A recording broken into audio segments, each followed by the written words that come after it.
ಮಳೆಯಲ್ಲಿ ಈ ಥರ ಜಾಲಿ ರೈಡ್ ಮಾಡಿ ಸುಮಾರಷ್ಟು ದಿನ ಆಗಿತ್ತು.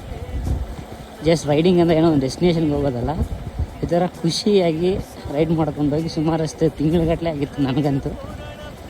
ಅದು ಸಂಜೆ ಹಣ್ಣುಕಾಯಿ ಕಿತ್ಕೊಂಡು ತಿನ್ನೋಣ ಅಂತ ಬಂದ ತಕ್ಷಣ ಅಲ್ಲಿ ಮರದಲ್ಲಿ ಹಣ್ಣಾಗಿರೋಂಥ ಕಾಯೆಲ್ಲ ನೋಡಿಬಿಟ್ಟು ಒಂಥರ ಖುಷಿ.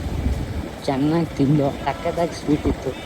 ಮಳೆಯಲ್ಲಿ ನೆನ್ಕೊಂಡು ಹಂಗೆ ಮಾವಿನಕಾಯಿ ಎಲ್ಲ ಕಿತ್ತಾಕಿ ರೈನ್ ಕೋಟ್ ಹಾಕ್ಕೊಂಡು ಸ್ವಲ್ಪ ತಿನ್ಕೊಂಡು ಶುರು ಮಾಡಿದೆ ರೈಡ್ ವಾಪಸ್ಸು.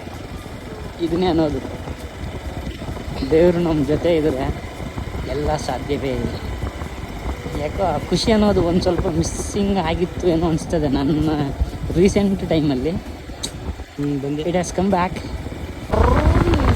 ನಾವೆಂತ ತರಲ ನನ್ನ ಮಕ್ಕಳು ಅಂದರೆ ಬೇಜಾರಾದಾಗೆಲ್ಲ ಗಾಡಿನ ಎತ್ಕೊಂಡು ಪಾಪ ಅದಕ್ಕೆ ಹಿಂಸೆ ಕೊಡ್ತೀವಲ್ಲ, ಬಟ್ ಅದು ನನಗೆ ಹಿಂಸೆ ಕೊಡಲ್ಲ, ಖುಷಿ ಕೊಡ್ತದೆ.